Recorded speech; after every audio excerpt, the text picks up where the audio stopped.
आपकी सभी समस्याओं का समाधान उस एग्रीमेंट में है, मुझ पर भरोसा करिएगा।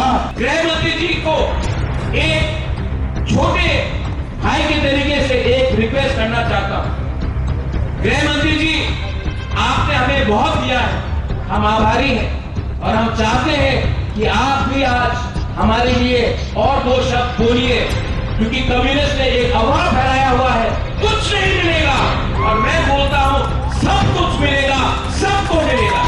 हमने एक एग्रीमेंट किया है भारत सरकार, त्रिपुरा सरकार और राजा साहब के साथ, त्रिपुरा मोघा के साथ।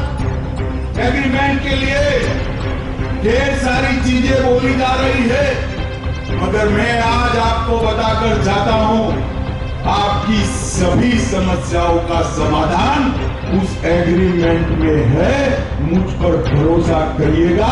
एक कम्युनिस्ट जय